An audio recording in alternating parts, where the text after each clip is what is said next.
Hello दोस्तों, नमस्कार। दोस्तों, आज मुझे ऐसा लगा कि मुझे भी कुछ कहना चाहिए ब्लॉग के माध्यम से।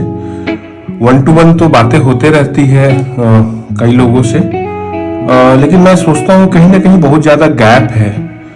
गैप में कोई राइट और रॉन्ग नहीं है, समझ की कमी है कहीं ना कहीं, या फिर समझने का तरीका सही नहीं है।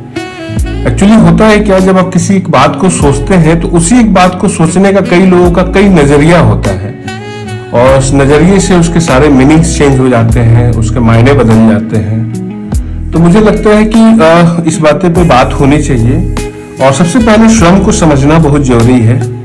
स्वयं को समझने के लिए आपको स्वयं में खुश होना बहुत जरूरी है। जब तक आप खुश नहीं हो पाएंगे तब तक आप कुछ भी चीजों को सही तरीके से समझ नहीं पाएंगे। अब खुशी का मायने भी कई लोग अलग अलग निकालते हैं। कुछ लोगों का खुशी का मायने पैसे हैं, किसी का खुशी का मायने कामयाबी है, किसी का खुशी का मायने कुछ और है भी। सबके खुश होने के मायने अलग अलग है। बट मुझे लगता है कि खुश होना एक आर्ट है, एक लाइफ का एक बड़ा हैक है। ये लाइफ एसेंशियल हैक होना चाहिए। आप कैसी भी परिस्थिति में अगर खुद को खुश रख पाते हैं, और खुश रख नहीं भी पाते तो खुश रखने का कम से कम प्रयास तो आप करते हैं, तो आप समझिए कि आप एक सही रास्ते पे हैं। तो मुझे लगा कुछ बातों की चर्चा आपसे करनी चाहिए। तो आज मैंने आप लोगों से बात करने की कोशिश करी है, और इस कोशिश में सबसे पहले मैंने सोचा कि भाई आपको स्वयं को समझना बहुत जरूरी है। देखिए क्या है, आपको स्वयं को समझना पड़ेगा। लाइफ क्या है? लाइफ किसी एक पॉइंट से स्टार्ट होती है और लाइफ किसी एक पॉइंट तक जाती है। आपको अपनी लाइफ का स्टार्ट तो पता हो सकता है, but where it will end no one knows, ये किसी को नहीं पता है। और आप इस लाइफ के इस जर्नी में कहीं ना कहीं अप एंड डाउन्स में प्लेस होते रहते हैं। अब आपको इसमें ही अपनी सारी खुशियों को ढूंढना पड़ेगा। खुशियां ढूंढने के लिए आपको, अगर आप समंदर के किनारे हैं, समंदर के किनारे रहने वाले को पहाड़ की खुशी बहुत अच्छी लगती है। जो पहाड़ पे रहते हैं उनको लगता है कि यार समंदर के किनारे जो लोग रहते हैं उनकी कितनी खुशी है। तो क्या है ना, एक बहुत पुरानी कहावत है, दूर की ढोल सुहावन लगे, लेकिन ढोल को पता है कि उसकी खुशी कहाँ है, नहीं है। तो सबसे पहले प्रयास करें आप कि आप खुश रहना सीखें। और खुश रहने के लिए आपको 2-3 चीजें तो करनी पड़ेगी।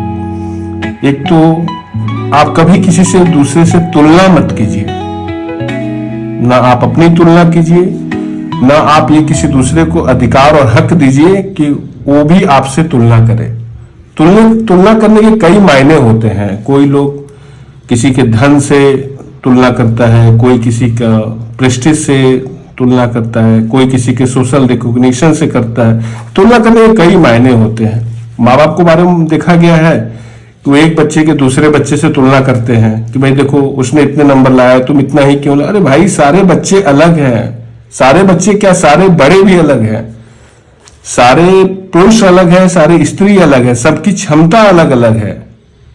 कोई किसी से एक मायने में लीड करता है तो वही व्यक्ति दूसरे व्यक्ति से पिछड़ भी जाता है। तो आपको तुलना नहीं करनी है। चलिए एनीवे, तो मैं क्या करूंगा कि कुछ ना कुछ आपके सामने बातें करते रहूंगा, जिससे आपको कुछ एसेंशियल चीजों के बारे में पता चले, जो लाइफ के बहुत एसेंशियल पार्ट्स होते हैं। वो एक पर्सनल लाइफ हो सकता है, एक प्रोफेशनल लाइफ हो सकता है, एजुकेशनल लाइफ हो सकता है, पर्सनल फाइनेंस हो सकता है, रियल एस्टेट्स हो सकता है। और मतलब मेरा अपना खुद का बड़ा इंटरटेनिंग है कुकिंग करना, तो कभी कभी बीच में कुकिंग का तड़का वाला में मैं कुछ बात बताता रहूंगा आपको। बट बेसिकली मेरा पर्पस ये है कि आप लोगों को मेरी बातों में मजा आए, और बहुत ही सिंपल तरीके से मैं अपनी बातों को कहकर आपको समझाने की कोशिश करूं। अभी देखिए, अभी एक मुद्दा है, बड़ा रिसेंट एक मुद्दा है, मैं आपको एक बताना चाह रहा हूं। जैसे अभी क्या है ना, जनवरी 26 है। अभी क्या है ना, सारे बच्चे अपनी अपनी तैयारी कर रहे हैं। जो 12th अपीयरिंग है वो इंजीनियरिंग की ओर मूव करना चाहते हैं। वैसे बच्चे जो साइंस स्ट्रीम से इंजीनियरिंग को अपना कैरियर, अब क्या है ना, सारे पेरेंट्स तो नहीं कहूंगा, बट 90% पेरेंट्स जो है ना, एक बच्चे पे थोप देते हैं जिम्मेदारी। अरे भाई, टैलेंट है तो टैलेंट भी क्या, अगर हमारे यहाँ पे इंडिया में अगर कंपटीशन को देखा जाए, अगर 15 लाख बच्चे, मैं एक एग्जांपल ले रहा हूं, कोई करेक्ट फिगर नहीं है, अगर मान लो 100 बच्चे हैं तो 100 बच्चे में 10 बच्चे ही तो सफल होते हैं। इसका मतलब क्या है कि वो 90 बच्चे अच्छे नहीं है, 90 बच्चे भी अच्छे हैं।